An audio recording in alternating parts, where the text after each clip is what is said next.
Hello and welcome to the programme which looks at the Holy Land. I am Paul Calvert. Isaiah 55 verse 9 from the New King James Bible says this: For as the heaven is higher than the earth, so are my ways higher than your ways, and my thoughts than your thoughts. I'm with Philip Benheim from Yad Sarah. Now Philip, what is Yad Sarah? Yad Sarah is an organization that helps people stay at home, recover at home, in everything from pre-birth. We provide things like little cribs and for babies and for mothers who don't need them for a very long time, so they don't have to have the expense incurred in buying them, to car seats, to wheelchairs, including to, in some instances, after we provide homes with full hospital equipment, beds, hoists, chairs. Sometimes after death, we also have the ability to take unused pharmaceutical, unexpired things that have been checked out and be able to provide that to people as well. So it runs the range, the full gamut of providing these kinds of services, solutions for health and wellness, both physical and spiritual.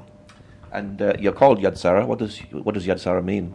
Yad Sarah is named for our founder and president, Rav Lepoliansky's grandmother, who was murdered during the Holocaust. And it was established. He started out actually needing an inhalator for one of his kids, and in order to try to keep out of an emergency room. You just don't want to go to a hospital when you don't absolutely need to be in a hospital, and you want to get out of a hospital just as soon as you're able to.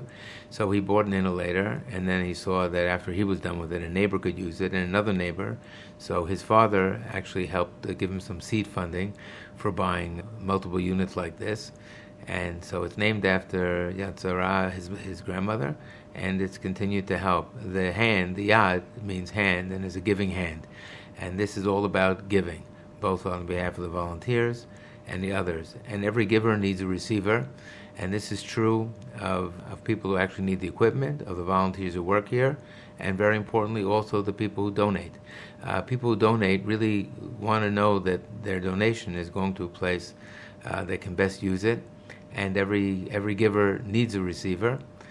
And we're an organization, because of the volunteers, where 95% of your gift goes to the intended cause. And are you all over Israel? Yes, we have 120 branches. We're in just about every single hospital in every area that runs the gamut of the country. Our first branch was in the living room of Rabbi Lepoliansky. That still continues to this day. That's branch number 1 out of 120. And what we're doing also more recently, and COVID helped accelerate that, is building big distribution centers around the country, and we're doing more and more and more home deliveries. When people are able to get to us, they get to us, but if not, we get to them. And this way we keep much more equipment locally instead of one big distribution center. We now keep it a lot closer to the end user. It's required us acquiring more equipment, but it's more readily available to the user. Now you're run by volunteers. How many volunteers do you have in the organization? Approximately 7,000 volunteers in the organization. As Rabbi Lepoliansky likes to say, it's an organization for volunteers that we found for them to be able to give. How many people receive help annually here? I would say it's approximately, right now, about 750,000 receive on an annual basis. According to the figures that we have, I would say a little bit over 80% of the entire population has used Yad Sarah services over the years. There's nary a household that doesn't use, need, or will not use or need Yad Sarah services. So if I have a medical problem, I could just come here and ask, do you have such and such, and then you're able to provide and help in that service? Clearly, and not just a medical equipment problem, but like I said, a full range of services. But you don't need to get here. If anybody who has internet access can see it online, you can order online, you can have products delivered, or you're welcome to any one of our lending centers. Do you look after Holocaust survivors as well? Oh yes, as it turns out, Holocaust survivors are amongst the more aged population here. We don't discriminate in the aged population, but it turns out that we, more than any other organization that I'm aware of, including claims conferences and anybody else, deal on a direct basis with Holocaust survivors. We're there for them in a range of full gamut of services. We reach out to them. For example, we do life stories that help them. We offer a service of legal free legal services. Very often these people are either they don't have the wherewithal or don't have the contact ability, and we help them to make sure they're not taken advantage of by whether it's landlords or anybody else. We provided service for those people to be able to get their vaccinations during COVID. The government didn't provide for that, and we sent one of our Yad Sarah vans together with a helper and together with equipment to be able to get these people out of apartments. Very often they're in apartments with no elevators, and they're stuck in their apartment. We got them down.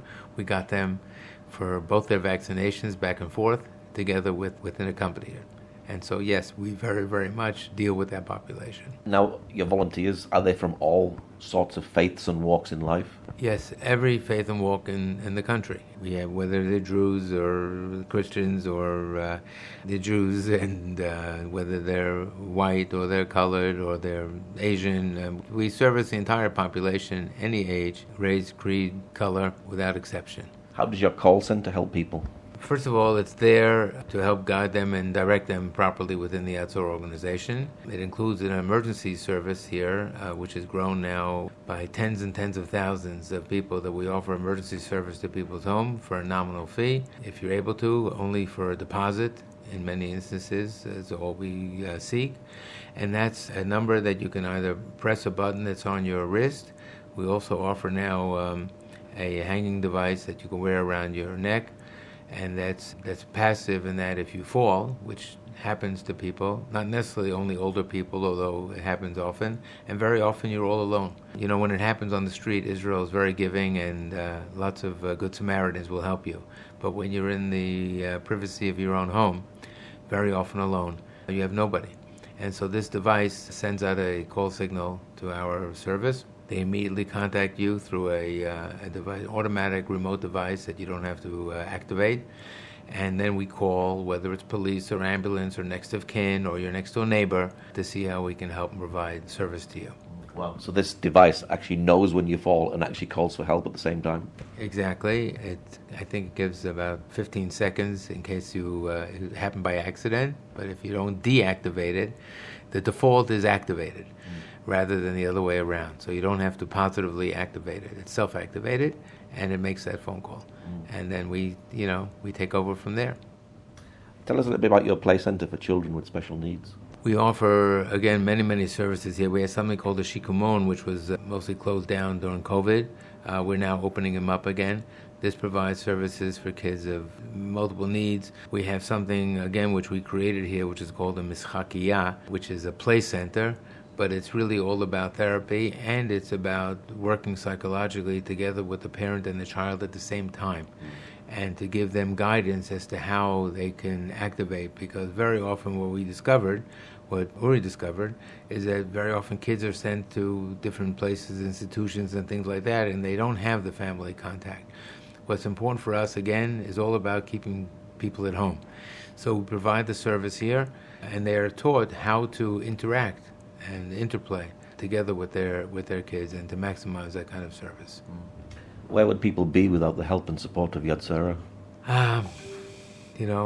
We think far worse off than they are. We believe, certainly during COVID, we think we've actually saved the lives of close to 30,000 people based on the number of oxygenators that we delivered to people's homes. It's something that kept people out of hospitals. We had the visit here from the head of the Shari Tzedek Medical Center, who said if not for Yad Sarah, they would have reached their overcapacity a lot earlier, and people clearly did not survive that. There were deaths as a result of that problem. And because we were able to deal with that early on, Uri Lepoliansky saw that at the outset of COVID, and he placed orders for thousands of oxygenators. Also placed orders for tens of thousands of pulse oximeters, because he learned medically that in about 60% of the cases, the first indicator of COVID was decrease in your blood saturation level.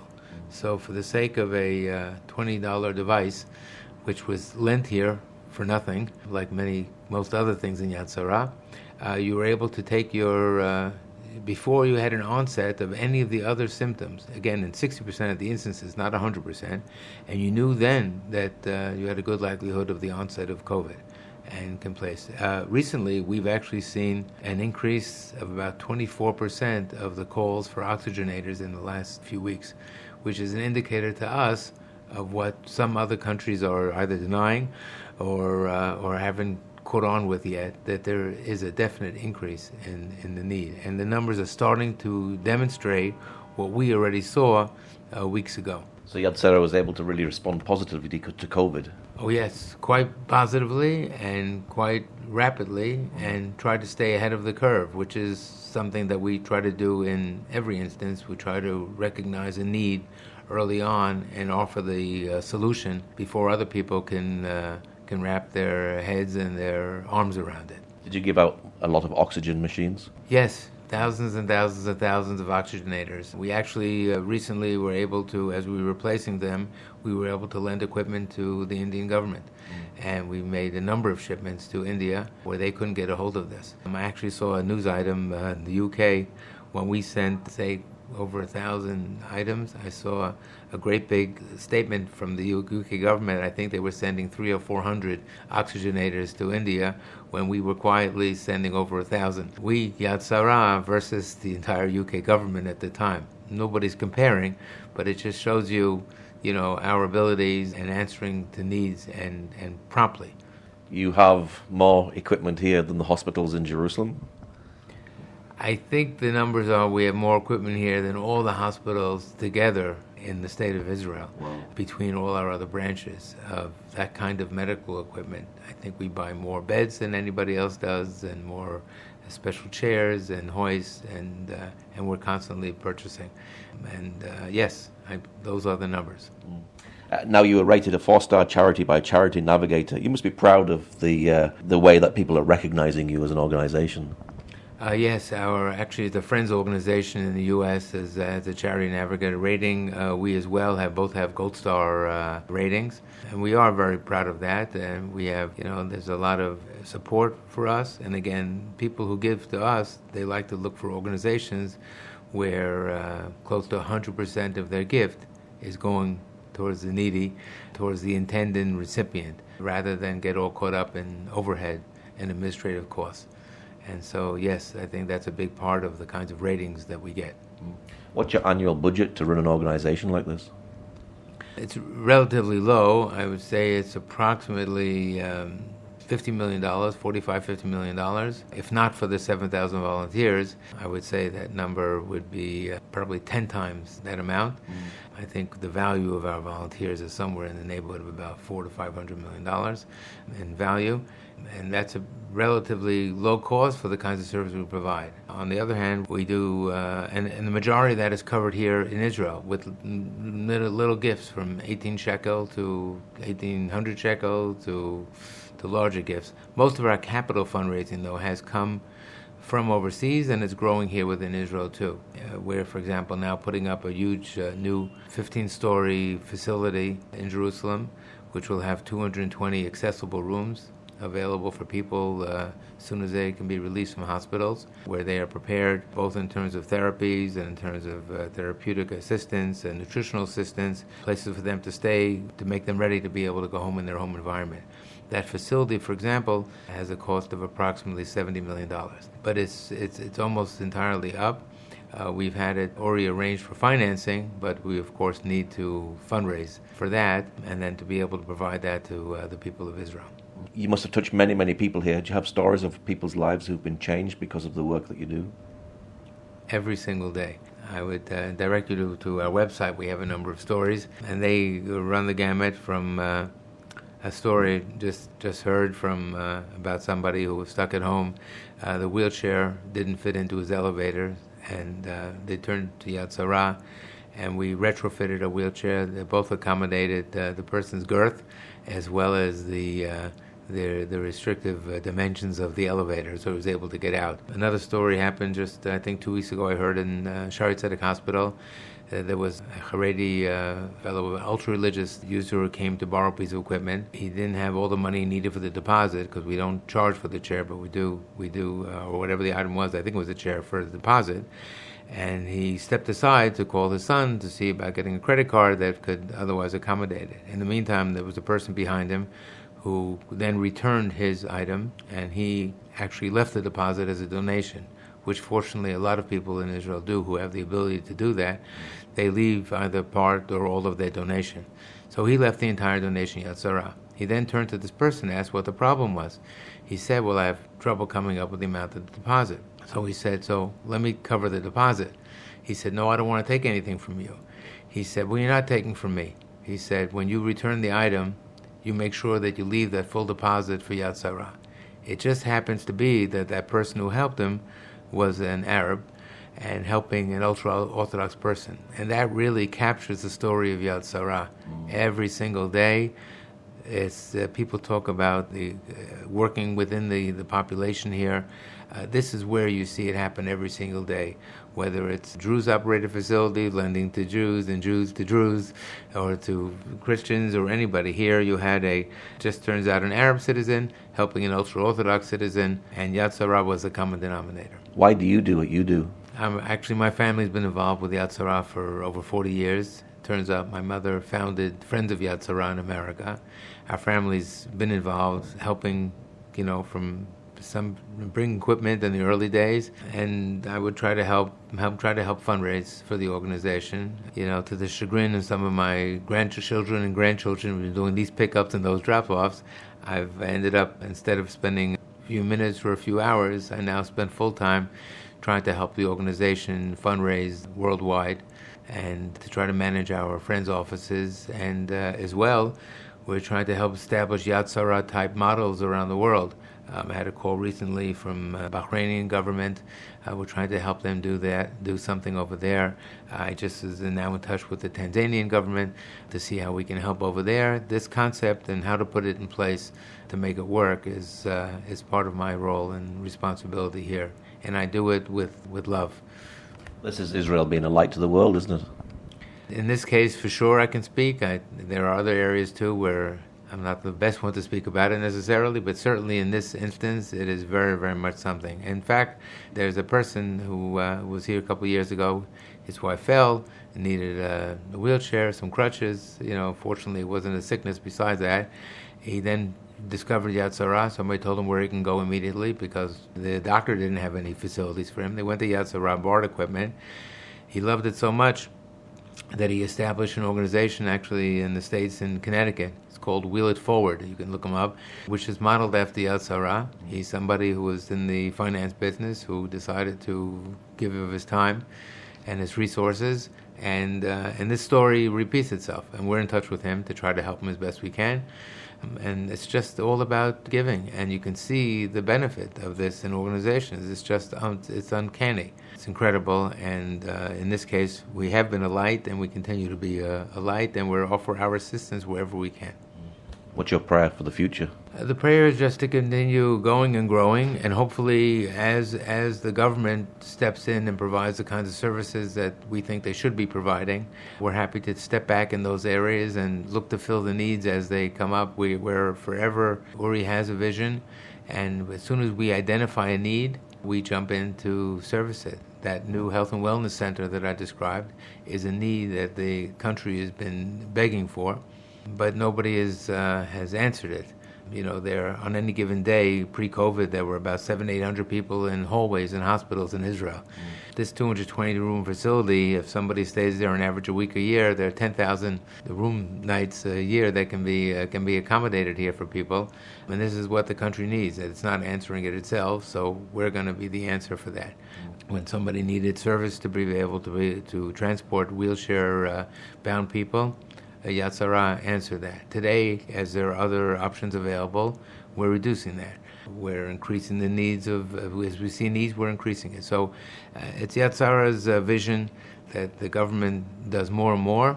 We'll do less and less in those areas where they do more and more, and then we'll do more again in other areas and other needs that have not yet been identified. And if they have been identified, they haven't offered solutions. What's your website for people who'd like to know more?